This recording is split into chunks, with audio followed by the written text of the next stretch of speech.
My mom said, we're going to America so you can have better future and get better education than I did, because she only like studied for only to third grade, I think. She married my father when she was 16 and she didn't finish high school, and I think she gave that advice to us because she wants like a better future to us. She wants to like finish first the school and then like get a career and later marry. Some of my friends that were in Mexico, now they got married like 14 years, and I thought, well, maybe that they did that because in Mexico you can only go to 9th grade. If you want to keep going, you have to pay like more money and go to a city. Yo empecé a cocinar como de 10 años, yo ya sabía cocinar. Tenía 8 años, yo ya sabía echar tortillas, hacer las tortillas, cocinar. Es que nosotros nos criamos en un rancho. Allá no había dónde comprar tortillas, dónde comprar comida, nada de eso. Teníamos que hacer. We live in Jalisco. In small town was called Pabelo. I have good memories from there because I feel like when I used to go to school, I always like from my 1st grade to 5th grade, I just went afternoon, so I get to spend like time with my mom and help her like cook or help clean the house. Then go to school and have fun. My mother was always like trying to give like the best for us because we never have like a father to work. She was always like working hard, like not working like in our company, but she was always making vegetables, you know, so we can have like food, so we don't buy the food because it was too expensive. It's kind of hard, but it was fun because I think we have like more freedom.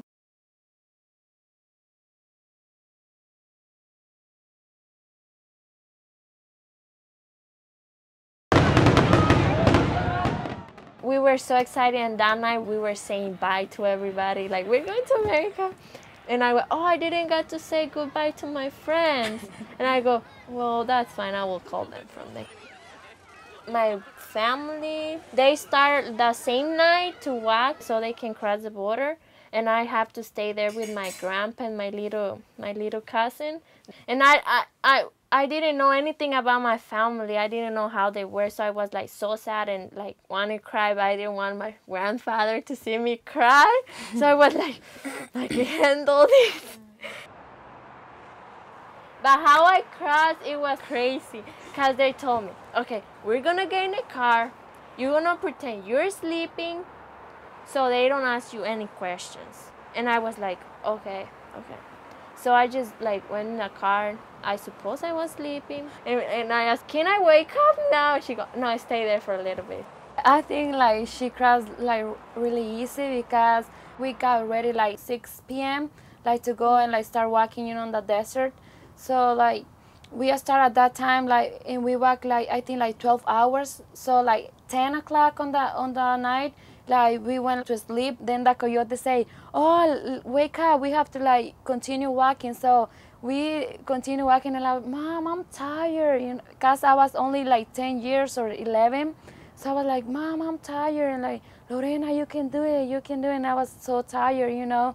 And because it was cold and it was kind of scary, you know, because it was on the night and you don't know like where you can step.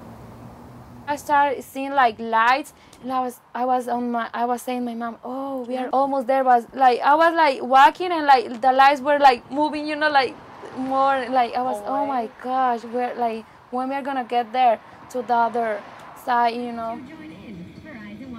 I work with the migrant education program, so we work with families that are recently arrived to the area and that came looking for migrant farm work, like in canneries and nurseries and in the fields.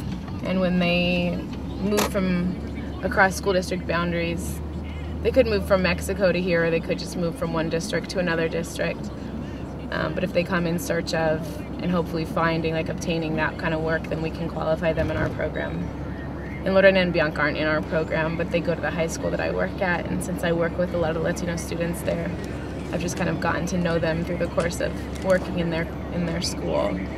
And so I ended up spending a lot of time with them and all the kids in that school.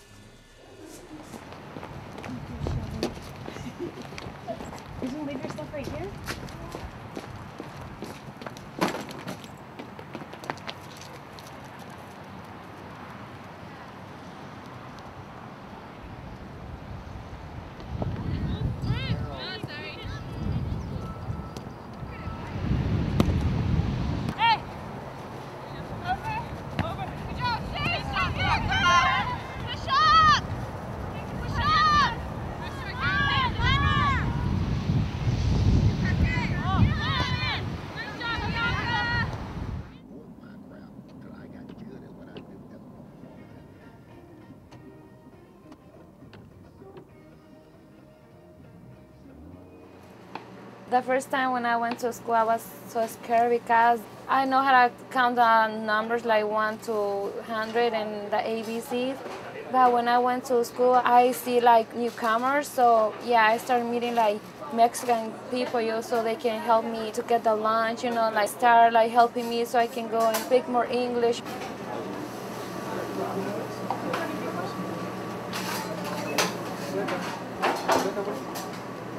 Número 17, number 17.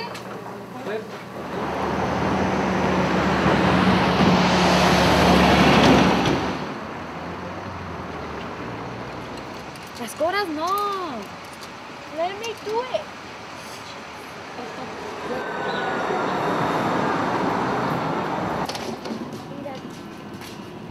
Here, there's no spot.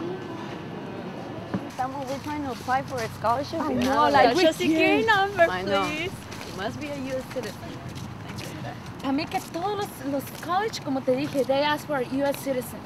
U.S. I citizen. know. Are you a U.S. citizen? It's pretty amazing how aware kids are regardless of their age of if they're documented or not. It's particularly rough on the high schoolers that have been here for a few years and they're going to graduate and their options for college are really limited. Like Lorena's, it's going to be hard because there's tons of scholarships out there, but so many of them ask for a social security number. Many things were like so cool to see the first time, When I was talking with my grandma, my mom gave me the phone and I put, if this is supposed to be the weather phone, I put it like that. And I was like, hola abuelita, like, and I was like, I can hear anything.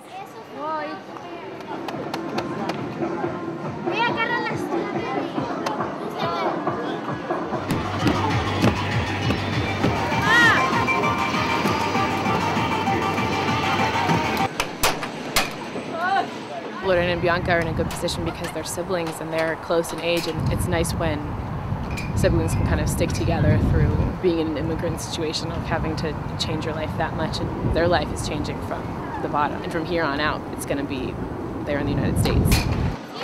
I really want to be a professional soccer player, but I don't know. Now I think I just want to be like nurse. I like to work with people and I know how to sell things to people. That's what I'm so interested in business. All the things that I have is for my effort that I have. I'm studying and I'm working. And I say that my mom can give me money, but I want to buy all my things. I think that helped me so later on I can be independent. Your mom is not going to be always there for you. Like, here my kid, there you go. One day you will be like by your own. I think that's a good thing, like getting to know how hard it is to get your things once you're young. Oh, it's cold. It's cold. Yes. I think we're doing fine. Yeah. How do you think you're doing? I think I'm doing fine. I'm doing my best. Yeah.